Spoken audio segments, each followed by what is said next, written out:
beautiful souls. So I was filming this video just now I was talking for about 10 minutes and realized that it wasn't recording for some reason, so I'm gonna do this again. But yes, welcome back beautiful souls to this Astrology, Human Design and Gene Keys channel. So today I want to be talking about the midheaven and the essence of your midheaven and what I've discovered and had a realization, over these past couple of years. At the beginning of my career, as an astrologer, you can call it that. There's a pigeon flying right in front of me. But yes, I was doing a lot of career readings for people, right? For my clients would usually come to me and have this question about what's my purpose? What should I be doing for a career? Tan, can you look at my skills and my gifts and guide me in that direction? And as I was doing that type of a reading, there was something in my body that wasn't feeling very comfortable. And I couldn't quite pinpoint what it was, but my body was feeling uneasy. But I couldn't make any changes. I couldn't do much about it because I didn't have that breakthrough or clarity point where I could say, oh, this is why it's feeling uneasy and this is the change that needs to be made. So I was just continuing to do career readings for people. But now I've kind of reached that stage where I'm ready to articulate to you guys and let you guys know why that was happening. There's been a lot of changes in my life over the past months, heavy stuff with my family and just me relocating and things that kind of forced and pushed me into that direction of this clarity that I'm having right now. So the thing about doing a career reading where I would tell clients, their gifts, their talents, and then kind of offer them a couple of best career options for them was that now I realized that it was limiting. Rather than opening up people's possibilities of their career, I was instead limiting them in that. And so of course we are, made of stardust. We are this multidimensional being. And so we are by nature we are by nature just not boundless. We are boundless by nature.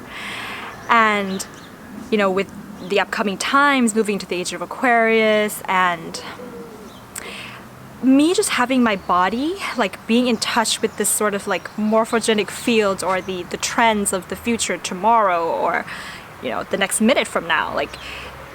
I just feel very aligned in that sense. And as we begin to evolve together as a collective, I feel that there's going to be some major changes, right, with regards to what we term career. And yeah, the idea of a career in general, a job in general, is changing, because a lot of us are searching, right, for something that you can do on a daily basis and make money from, that you can really be happy about. But you see, first of all, that searching process is already uncomfortable for your body. And if you want to be doing something, because we all want that makes you happy, that brings you money, that feels fulfilled, you have to be able to do something that is easy for your body. And the process of searching already, we've become so comfortable with the discomfort of our body, and that is okay because that's the way that a lot of us are raised, most of us are raised, and we had to survive in this life. So we had to somehow at some levels be uncomfortable with the discomfort. But we have a choice as well to find more ease in our life, to find more flow in our life, in our body, and our energy. Because the moment that you're thinking of searching for something, notice how the body already feels. It's already tensing up. It's already not natural. And of course, I can understand if some of you guys are watching this and, you're in a situation where you're sort of practically, you need the money. You're still in that material, survival point. And of course, if you are in that phase of your life, then it's the mindfulness of the fact that you may not be doing what you do for a living because it feeds your soul, but you're doing it for the purpose of money, and that's okay at this time of your life. I used to work at McDonald's, and I used to work as a hotel guest house receptionist because I needed the money at that point. And although my body was uncomfortable, but okay, it's not like I want to get us out of this mentality of like, what's my purpose? What's my path here? And into the mentality of how does my body feel? Like taking the mind back to the body. Because, when I worked as a hotel guest house receptionist at McDonald's, my body was not comfortable. But that's okay at that point in my life to know that, to be aware that my body's not comfortable with this, but I still have to do it because this was the easiest way to make money at that point. And sometimes that's okay. But yeah, like a lot of us are not in that kind of survival stage anymore, and we are searching for something more. So I would like to share this with you guys, that if you want or you're searching to do something where you can make money off, but it's also something that you really enjoy doing as well, is to first of all not search for it. Not search for it. Be in the moment. And that's being in the moment itself is already a challenge for a lot of us, because we are in the hustle mode consistently. We find it hard to live the slow life. We find it hard to let go of our obligations and our responsibilities and the pressures from our family. And so we are in the hustle mode consistently. And when we are in a hustle mode, our body doesn't have time to be itself. So practically speaking, if you could take 6 months off of what you usually do on a daily basis, whatever that is, if you could take a year, even 2 years, 6 months, 3 months, away from what you usually do and do nothing. When you set your mind to do nothing, there will be something that you want to do. Whatever is most natural for your energy to want to do when you want to do nothing, that is the key to unlocking your happiness, your ease, and your flow.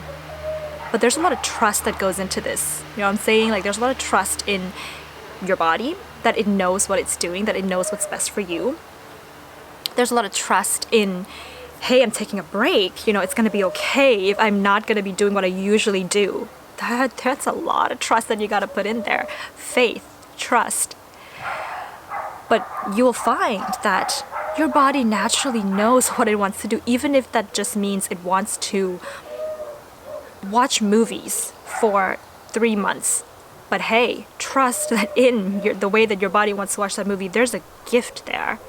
There's a flow, there's ease, there's even joy there. Even if your body, just wants to sit there, and doesn't move but think philosophically, right? There's a real gift there as well. And that's not to say you should be a movie editor or be a philosopher. It's the words that, we as human beings have created that have limited us. Words in some ways are useful, but they can also limit us. So it's not just about the words.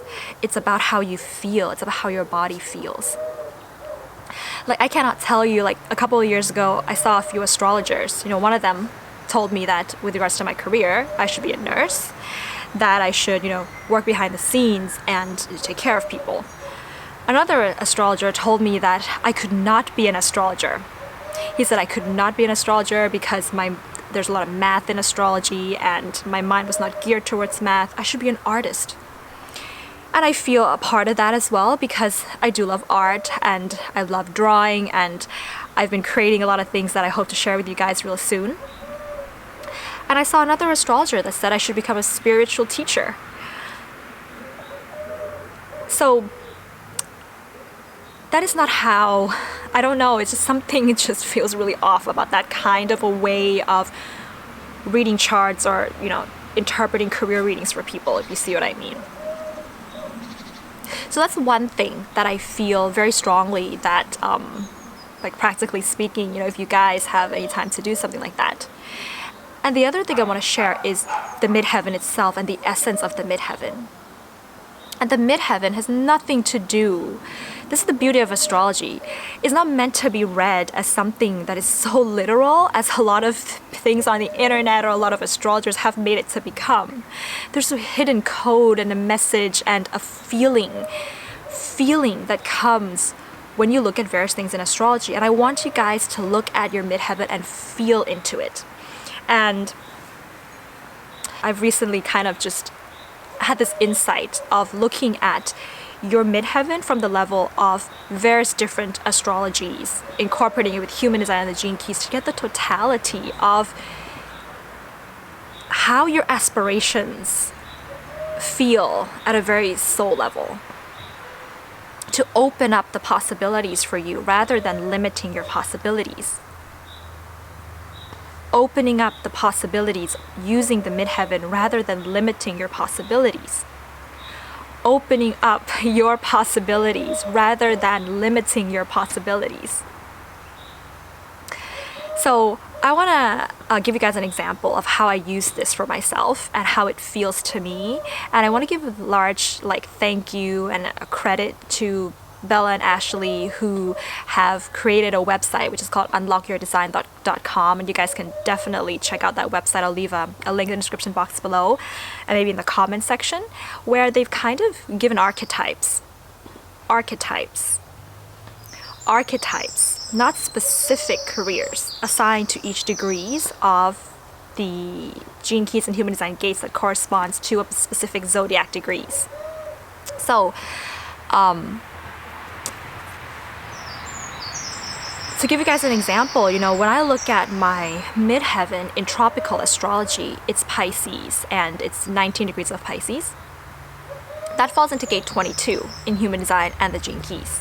My unconscious midheaven falls into gate 61 in human design and the gene keys. And if we go to unlockyourdesign.com to get a feeling for the archetype, the 22, the feeling of it is the invitation. It's openness, inviting people into something, divine. And the 61, it's called the mystic. So when you put these two together, I feel that in this, when using tropical astrology, the feeling of my midheaven is the invitation into the mystical, or the mystical invitation, and there's various different creative ways that you can practically apply this, but it's the feeling of it that matters most. When I look at it from this perspective, my body just becomes, that's, and just sitting with it, contemplating with it, feeling into it. And if you have, time to take time away from, what you usually do on a daily basis, as I mentioned previously, feel into the archetype here.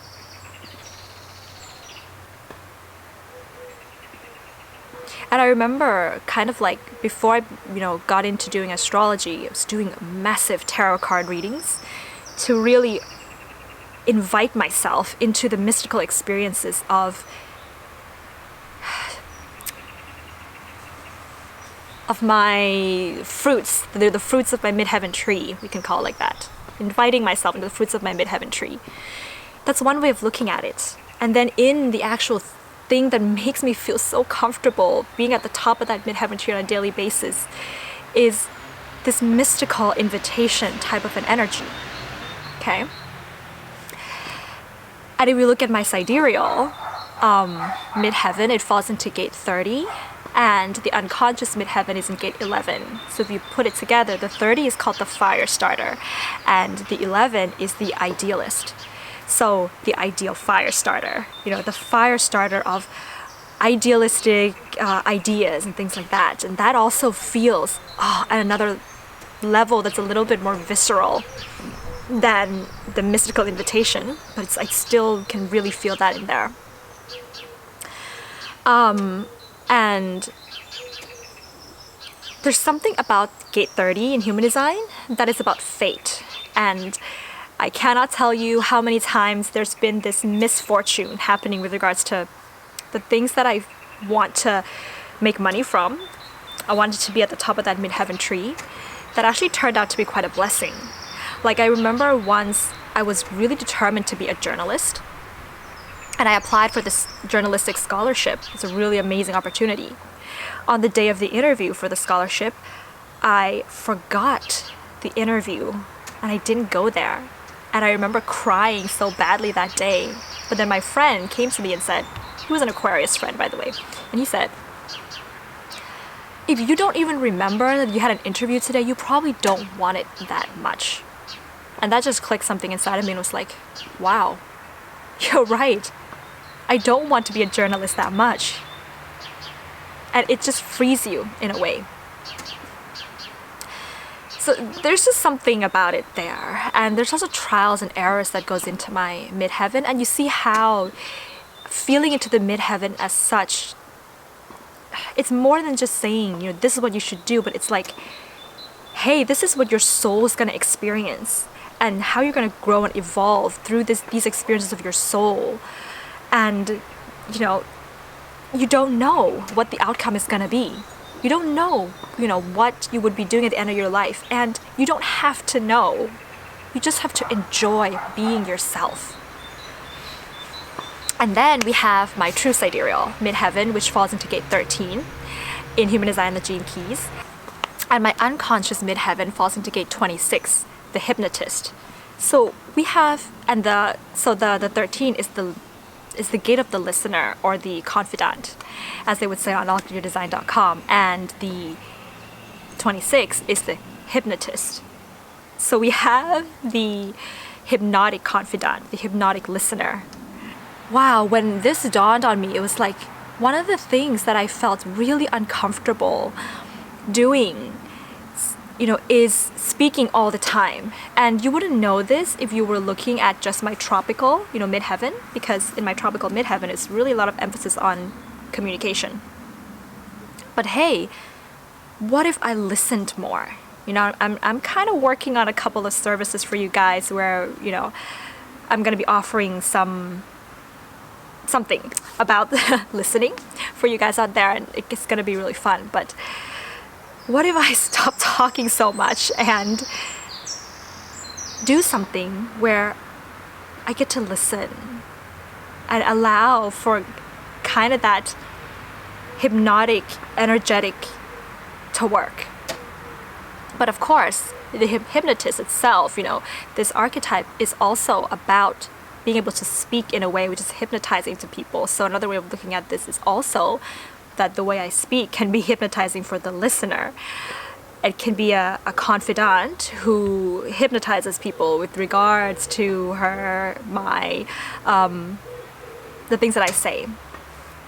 But feeling this feels a little bit exciting for me. The one for my sidereal feels passionate for me, and the one for my tropical feels divine to me. And I want these feelings to always be there because these are easy things to feel on a daily basis. And I would trust that it can be exchanged for money or for anything else that the public would like to exchange with me. So I guess that's what I want to share with you guys today. I hope it kind of made sense, and I know it may be a little bit strange to kind of be looking at things like this, but it's really, really what I intuitively feel with depth, but also clarity, that I want to articulate and share this with you guys. And so that's it, beautiful souls. If you have anything you want to share, please comment below. And if you like this video, give it a thumbs up, hit the subscribe button if you haven't. I, of course, have various different services offered on my website. You can check that out. And if you're looking for a career reading, it's not going to be there, but it's going to be more of this way of looking at and feeling into the midheaven to open up your possibilities rather than limiting your possibilities. Opening up, guys, opening up to limitless possibilities. Let's do that. Let's do that together. Yes. So yeah, you can check out my website as well. And have a beautiful day, beautiful souls. It is a beautiful day today. Bye.